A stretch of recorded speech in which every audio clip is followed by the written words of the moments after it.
Today, we're going to talk about something that I see all the time, every day in and day out here at the office.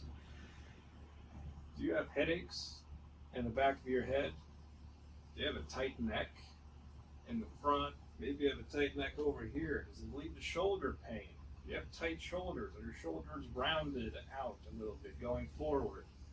Do you ever have issues reaching things over your head or reaching across like this with your arms? Well, then you may have something which is not an official diagnosis per se, but it is a predictable set of factors which lead into postural change. This is known as upper cross syndrome. So to better illustrate what that is with my extremely realistic drawing, the head, if you were in a standing position, would be positioned a little forward like this. The shoulders would be positioned a little forward like that. And the back would be rounded out. So a lot of people fall under this category. Maybe you have a desk job. Maybe you just do a lot of sitting in general. Maybe you look at your phone all the time. Your head's like this. All these things could add up over a long period of time and cause changes in not just the structure, which we see in x-rays all the time, but it also changes the way your muscle pull works, and that causes long-term effects. So to better explain upper cross syndrome, it's always a combination of four types of things. So let's start with the chest. There's usually always a tight chest, tight pectoral muscles. When this happens, that's what's contributing to your shoulders going forward. And when your shoulders are forward, that is related to trouble reaching overhead, because if you go like this, it restricts motion when you go up. This is about as far as I can go if my shoulders are out. If I bring it back, I can move again. It's really that simple. Over here, the back of the neck at the base and the upper traps and the levator scapulae, which is a muscle that raises your shoulders like this, that's tightened. So you can see they're across one another. They're both tight. If you go on the opposite side, you have weak, deep neck flexors. So what happens is there, if your head's like this and your shoulders are like this, naturally your head's going to want to point downward. But obviously you can't really survive like this, so your head has to compensate and look up. This tightens up the back of your head, but it causes a weakness here because this doesn't have to work as hard as this. At the same time, the lower half of your traps and the muscles in between your traps and near the mid-back region, those are also weakened, which contributes to the humping of the spine.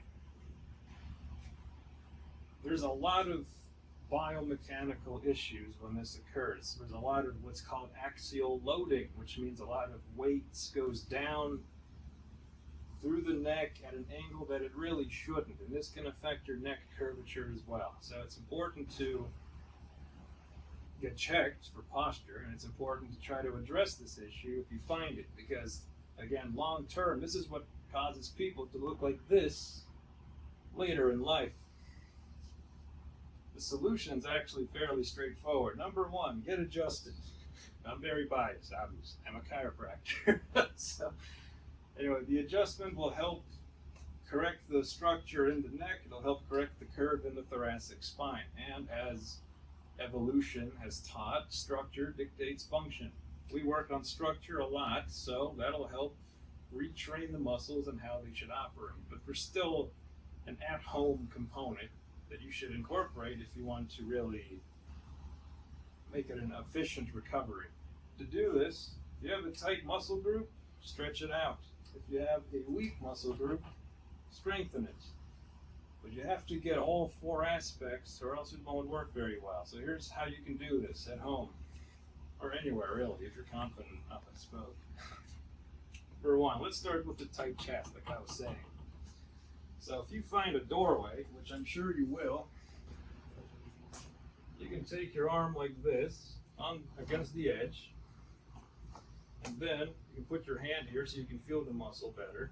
Simply press forward until you feel a really deep stretch going here. And this is a good way to get the pec muscle. You can make it even more efficient by raising the angle of your arm. Now you're affecting different muscle fibers along all the different directions it goes. Up, across, and down. So if you do this, it's a great stretch. You can do this for about 10 to 15 seconds in a set of 3. Do it on both sides. So again, it's 10 seconds, 3 times per side. Then to stretch out the upper traps and levator scapulae, an easy way to do it, you could do it standing, you could do it seated, just doesn't really matter, depends where you are. One way, go like this, and simply pull your head towards the opposite shoulder, or rather the same shoulder you're using your arm with. And you hold this for about 10 seconds, just like the chest stretch. Do this for about 10 seconds, 3 times on each side, and that would be sufficient to relax both of the tight areas. Now, to continue to work on the deep neck flexors, what you can do is get a towel, put it right around where your neck would be. There's multiple ways to do this, but this is arguably one of the easiest. Simply lay face up with the towel right under the back of your head. Take your fingers on your chin and simply push your head in. Hold this for about 3 seconds and do that about 10 times and repeat for 3 sets. Don't do this. You're not trying to bring your chin to your chest. You're just trying to, as it's called, retract your chin back only. So just push your head in and then relax for 3 seconds. In and relax. Finally, to address the lower traps and the serratus muscles, really simple way to do it. Imagine you have a coin, a penny, quarter, whatever, and it's over here. You want to hold that coin, metaphorically speaking, between your shoulder blades. So if you put a coin here, you want to retract in and down. You're going to hold that position again for about 10 seconds and do this 3 times. Don't go straight back and don't go up. It's back and down. So all of these exercises, if you can remember them, all 4 types, and do it at least twice a day, when you get up in the morning, when you right when you get to bed at night, it's a perfect time to do this for just a few minutes. Come in, get your adjustments. You're going to see your head start going back. You're going to see less stress in your neck and shoulders, and you're just going to feel better. Dr. Nick out.